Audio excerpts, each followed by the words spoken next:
There is a version of World War II that most people know. The battles, the strategy, the commanders, the turning points.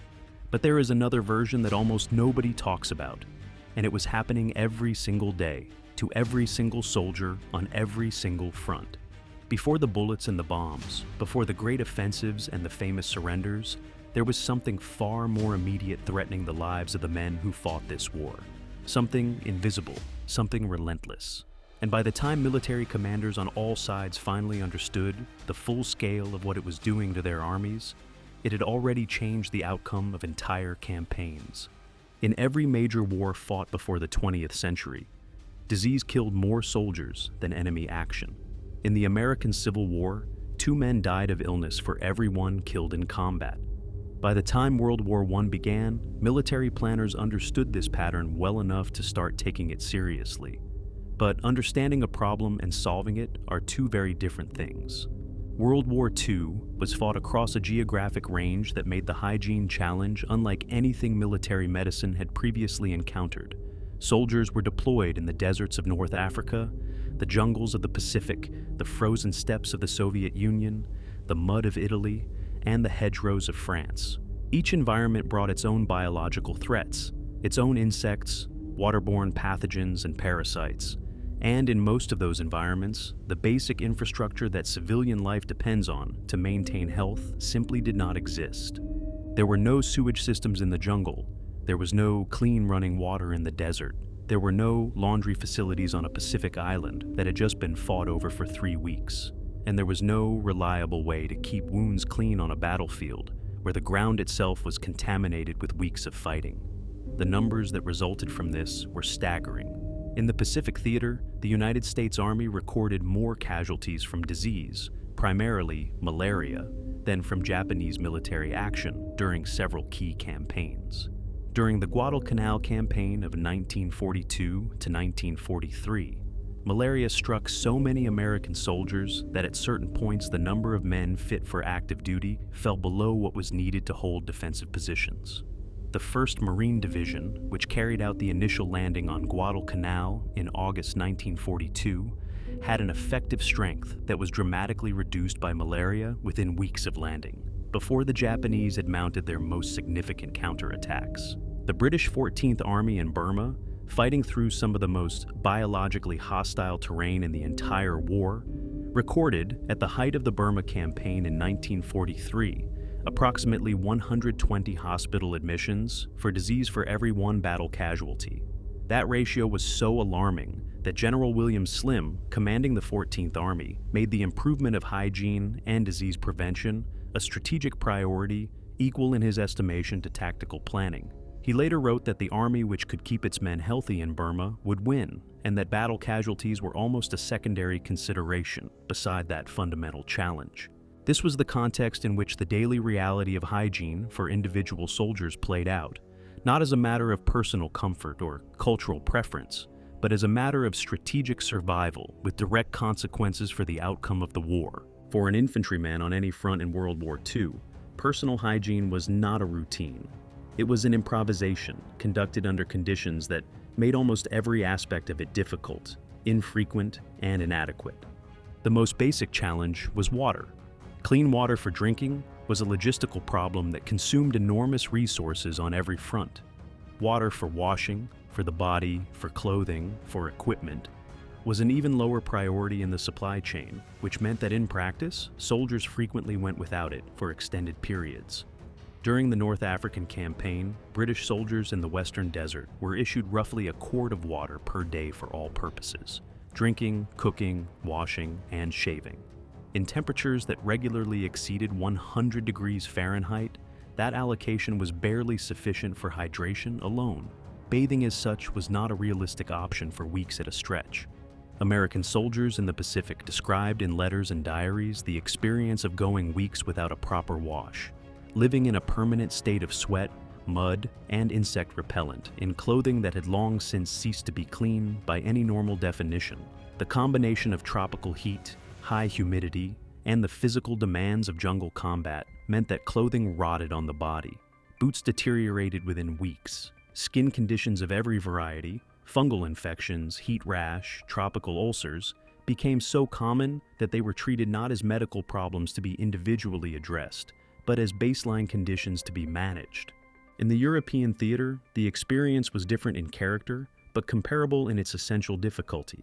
Soldiers fighting through the winter campaigns in Italy and Northwest Europe in 1944 and 1945 went for weeks in waterlogged foxholes, unable to remove their boots for days at a time, because the combination of cold, wet, and confined space had caused their feet to swell to the point where removing boots meant being unable to put them back on quickly enough if the situation required movement.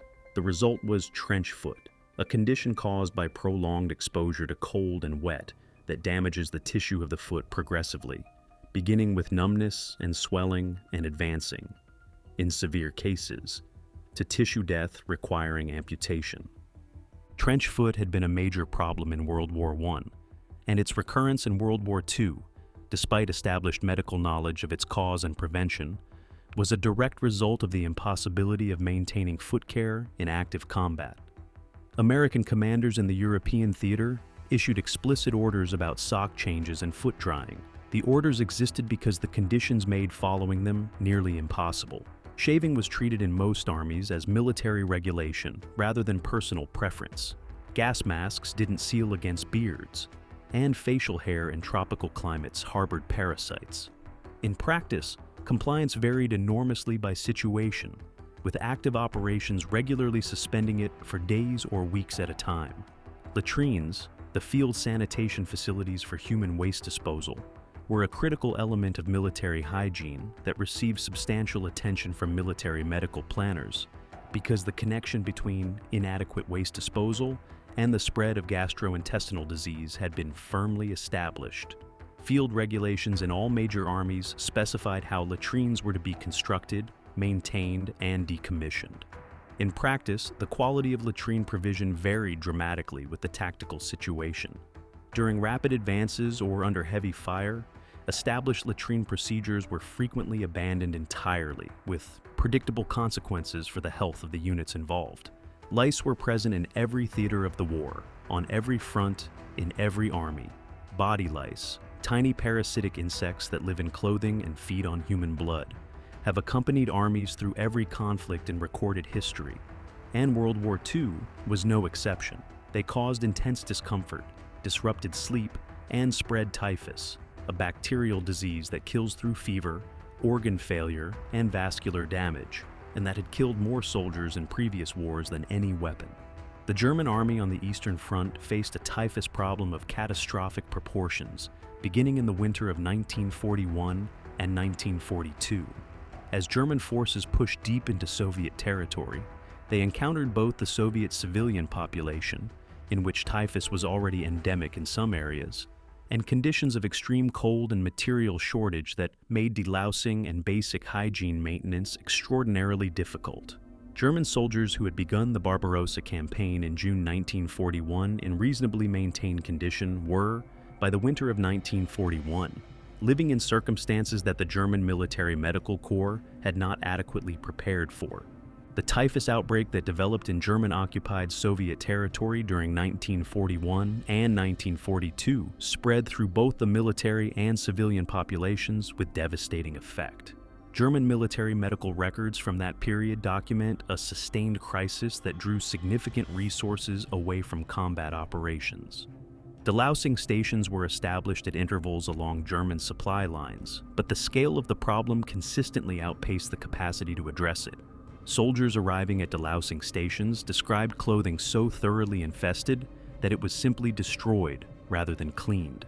For Soviet soldiers fighting in the same environment, the lice problem was equally severe, though the Soviet military had somewhat more experience managing endemic disease in the region and had developed a more pragmatic approach to field sanitation under extreme conditions.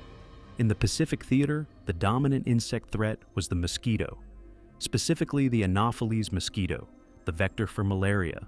The islands of the Pacific, the jungles of New Guinea, the dense forests of Burma and the Philippines, all of these were among the most intense malaria transmission environments on Earth.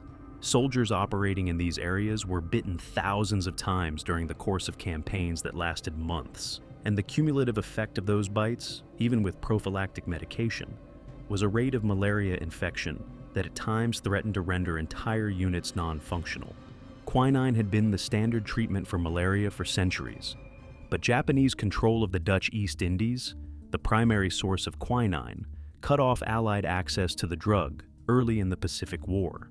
American medical researchers responded with accelerated development of synthetic alternatives, most significantly atabrine, a drug that was effective against malaria but produced side effects including severe nausea and, in some cases, temporary discoloration of the skin, which led many soldiers to avoid taking it.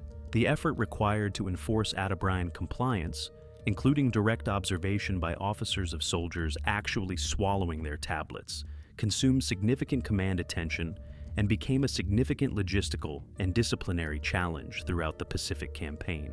Mosquito netting, insect repellent, and the draining and treatment of standing water near camps were all employed as preventive measures. But in a jungle environment where standing water was everywhere and mosquitoes were active at all hours, those measures provided only partial protection. The Diary of a Soldier Serving in New Guinea in 1943 describes the experience of lying under mosquito netting in the dark, listening to the sound of thousands of mosquitoes pressing against the outside of the net, and understanding with complete clarity that any gap in the netting would result in dozens of bites before morning. Sandfly fever, dengue fever, scrub typhus, and various forms of dysentery added to the disease burden in multiple theaters. In North Africa, sandflies, tiny insects that could pass through standard mosquito netting, transmitted a debilitating fever that struck Allied and Axis forces alike. During the North African campaign of 1940 to 1943, sandfly fever was sufficiently widespread that it appeared in official British medical records as one of the top causes of hospital admission. The preparation and distribution of food in a combat zone was one of the most significant hygiene challenges of the entire war, and one that killed far more soldiers, through the diseases it transmitted, than is generally recognized. Dysentery, infection of the intestinal tract, causing severe diarrhea, cramping, and dehydration, was present in every theater, in every army throughout the war.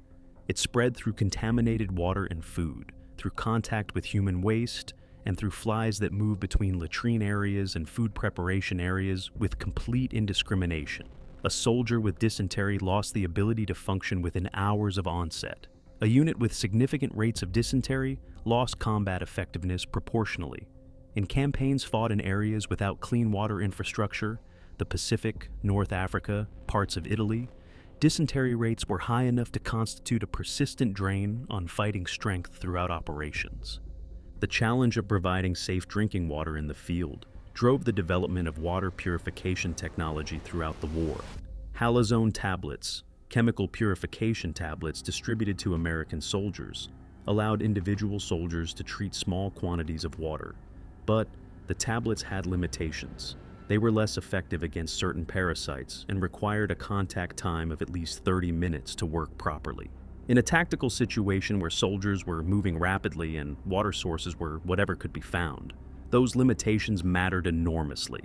Water discipline, ensuring soldiers drank only treated water from approved sources, was enforced with varying degrees of success. In units where it broke down, the consequences were swift. British soldiers in the Western Desert who supplemented their ration from unvetted sources reported dysentery outbreaks within 24 to 48 hours. Field kitchens were themselves a hygiene challenge. Maintaining appropriate food storage temperatures across environments ranging from tropical heat to Arctic cold, preventing cross-contamination, and ensuring food was served hot enough to limit bacterial growth. All of these required standards that were extremely difficult to meet when the kitchen was a trailer or a set of pots over an open fire. Canned rations, the K rations issued to American soldiers, the British Compo rations, the German Eiserne ration, reduced the food hygiene problem to some degree by providing pre-prepared food in sealed containers that could be eaten cold without preparation. But they did not eliminate it. Cans could be damaged or improperly sealed. In extreme cold, they were difficult to open and required heating, which required fire, which required time and exposed position. In extreme heat, Even sealed cans deteriorated in ways that were not always visible before opening.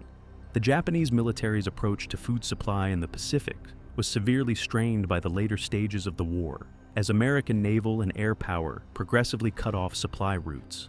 Japanese soldiers on Guadalcanal in late 1942, on New Guinea throughout 1943, and on numerous other islands were in many cases surviving on forage food in conditions where sanitation had completely broken down. Disease rates in isolated Japanese garrisons reached levels where some units were functionally non-operational from illness before American forces arrived. In the absence of the facilities and materials that normal hygiene requires, soldiers in every army developed improvised solutions with whatever was available. And some of those improvisations were remarkably effective, while others reflected the desperation of men trying to maintain some connection to the basic standards of human cleanliness in conditions utterly hostile to it. Helmet bathing, using the steel combat helmet as a basin for washing, was practiced by soldiers across every army and every front. The helmets issued to American, British, German, and Soviet soldiers were all, by practical necessity, large enough to hold several liters of water, and soldiers routinely used them for washing their faces, hands, and what could be reached of the rest of the body when no other basin was available. The same helmet was used for cooking, for carrying water from streams, and for other purposes that made hygiene purists uncomfortable, but were simply the reality of life in the field. Improvised soap substitutes were developed when standard soap ran out, which it frequently did in units operating far from supply lines. Soldiers in the Pacific described using ashes from fires mixed with animal fat, an ancient soap-making method that produces a crude but functional cleansing agent, when no other option was available. German soldiers on the Eastern Front, particularly during the desperate supply conditions of the winter campaigns, similarly recorded using improvised materials for cleaning when standard supplies were unavailable. Delousing rituals became a significant part of life for soldiers on fronts where lice were endemic. The standard approach involved removing all clothing and subjecting it to heat, either by boiling if water and fire were available, or by running a flame along the seams where lice eggs were concentrated. Soldiers who had access to delousing stations, facilities established behind the front lines that use steam, chemicals, or both to treat clothing and equipment, described the experience as one of the most profound reliefs available in a war zone. To be genuinely free of lice, even for a short period, was remembered by veterans as an almost transcendent physical pleasure after weeks of constant infestation. The Red Army developed what was called a banya system, mobile field bathhouses, typically canvas structures with improvised heating, that could be moved with military units and provide a genuine bathing opportunity to soldiers at intervals. The Soviet military invested in this infrastructure because its medical command understood, from the experience of previous Russian military campaigns, the connection between hygiene and combat effectiveness. German soldiers captured on the Eastern Front sometimes described finding Soviet banya facilities during advances, and the evidence of systematic bathing provision in an army that was otherwise severely materially strained surprised those who encountered it. American forces in the Pacific, benefiting from the most capable logistics apparatus of any army in the war, received organized rest periods with access to improvised shower facilities, perforated pipes connected to water tanks, positioned over wooden platforms and clearings behind the front lines. Veterans consistently described the experience of a shower after weeks in the jungle as among the most significant morale moments of their entire service. Dental care in the field was another area where formal provision was intermittent at best. Toothbrushes and tooth powder were included in American and British personal kit, but replacements depended on resupply chains that prioritized ammunition and food. Dental infections that would have been routine to treat in peacetime became serious medical problems when they progressed untreated in the field. The experience of prisoners of war across the various belligerents in World War II represents the most extreme end of the hygiene spectrum, and also the point at which the failure of hygiene ceased to be a logistical problem and became, in many cases, a deliberate instrument of policy. The conditions faced by Allied prisoners in Japanese camps throughout the Pacific and Southeast Asia have been extensively documented through the accounts of survivors, post-war military tribunals, and the records of the International Red Cross. The essential facts are consistent across all of these sources. Allied prisoners held by Japan, American, British, Australian, Dutch, and others were in most cases denied the basic materials necessary for maintaining hygiene, subjected to diets so inadequate that nutritional deficiency diseases became universal, and housed in facilities that had no functioning sanitation infrastructure. Cholera, dysentery, typhoid, and malaria swept through prisoner of war camps in the Pacific with lethal regularity. Cholera struck camps along the Burma-Thailand Railway during its construction between 1942 and 1943. The Burma-Thailand Railway, built using Allied prisoner labor to connect Bangkok with Rangoon, was constructed under conditions that survivors and post-war investigators described in consistent detail. Prisoners working 16 to 18-hour days in jungle terrain, with no sanitation beyond open pits, no clean water, inadequate food, and no medical supplies. During the cholera outbreaks of 1943, the death rate in some camps reached dozens of men per day. Survivors who later gave testimony described a situation in which biological accident determined survival more than any individual action, because there was genuinely nothing adequate that could be done within the conditions imposed. The experience of Soviet prisoners held by Germany stands as a separate and even more extreme case, driven by deliberate policy rather than logistical failure. The German military treated Soviet prisoners outside the protections of international conventions governing prisoner of war treatment. Soviet prisoners were systematically denied food, water, shelter, and medical care at a level that produced mass mortality. German prisoner of war camps for Soviet prisoners, large enclosure facilities known as gulags and stalags, were sites of death on a scale that had no parallel elsewhere in the war's prisoner experience. The summer of 1941 saw hundreds of thousands of Soviet prisoners taken in the Great Encirclement battles of Barbarossa. By the winter of 1941 to 1942, enormous numbers were dead, not from combat, but from starvation, dehydration, exposure, and disease. German administrative records from that period document the mortality rates matter-of-factly, alongside weather reports and supply inventories. The contrast with the treatment of Western Allied prisoners in German camps was stark. American and British prisoners held in Germany were, in most cases, treated in compliance with the Geneva Convention, receiving food, shelter, access to Red Cross parcels, and conditions that, while uncomfortable and constrained, were not systematically lethal. The difference was entirely a function of Nazi racial ideology, which categorized Western Allied prisoners as people whose lives had value, and Soviet prisoners as people whose lives did not. In the camps themselves, the prisoners who survived longest, in Japanese camps, in German camps for Soviet prisoners, and in other hostile environments, were frequently those who maintained the most rigorous personal hygiene standards possible within the constraints imposed on them. Survivor accounts consistently describe individuals who managed to wash daily with whatever water they could find, who maintained their clothing as best they could, who avoided the communal areas where disease spread fastest, and whose insistence on those practices kept them functional when others around them were not. That insistence, in conditions of extreme deprivation, required a quality of discipline that went well beyond ordinary military training. It was a form of psychological resistance, a daily assertion that the self had not been entirely consumed by the conditions designed to consume it, and it was, in many documented cases, the difference between those who came home and those who did not. The experience of the camps represents the furthest extreme of what the breakdown of hygiene could mean in the context of this war, but it existed on a continuum that stretched all the way back to the civilian populations on the home front, people who had never been soldiers, never been prisoners, and yet found themselves navigating a collapse of ordinary life that was in many ways equally complete. The hygiene conditions faced by civilian populations in countries directly affected by World War II have received considerably less historical attention than those of military personnel. But for large portions of Europe and Asia, the civilian experience of hygiene during the war years was as severe as anything encountered on the front lines, and for some populations, considerably worse.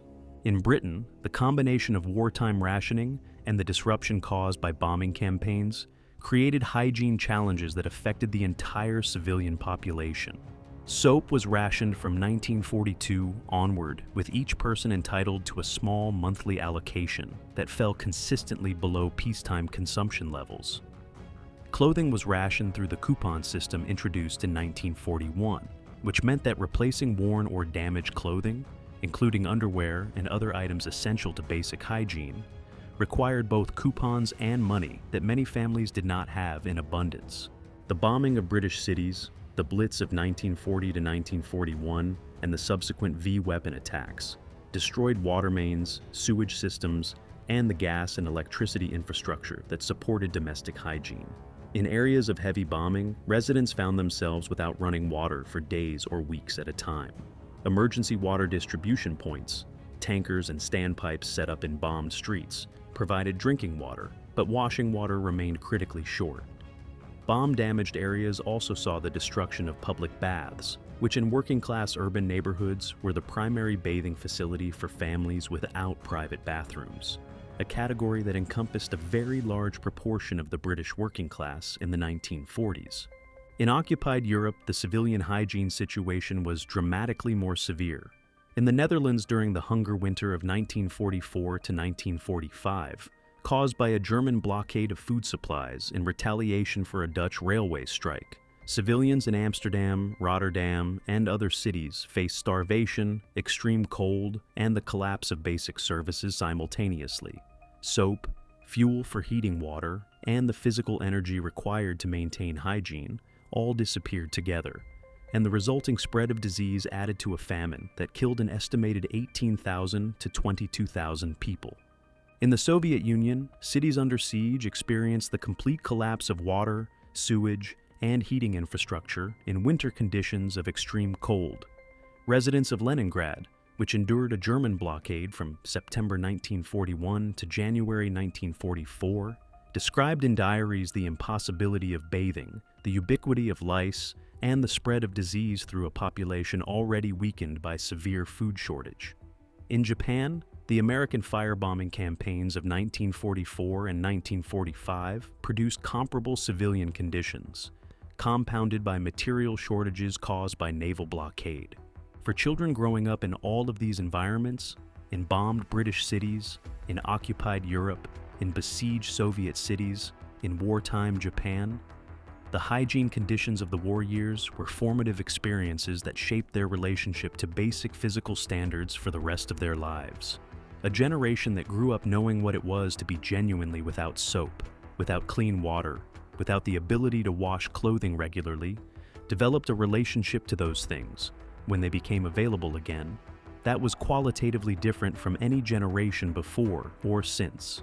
The accounts of people who were children during the war years, recorded in oral history projects in Britain, Germany, France, and Japan, return consistently to the memory of what ordinary cleanliness felt like when it was restored. The first proper bath after the bombing stopped, the first bar of soap that did not need to be rationed, the first set of clean clothes that did not have to be accounted for against a coupon book. Those memories carry a record of what was lost during the war years that is different in character from the record of battles and campaigns, but no less real. Hygiene is not a footnote to the history of World War II. It is the daily texture of that history, the thing happening to ordinary bodies, in ordinary circumstances, every day the war lasted. The armies that managed it best, that invested in prevention, that supplied their men with the materials to maintain basic standards, that treated sanitation as a strategic priority rather than an afterthought, consistently performed better than those that did not. That lesson, paid for in an extraordinary toll of preventable deaths, became the foundation of military medicine as it exists today. If you enjoyed this video, please like and subscribe to our channel so you never miss out on more history documentaries.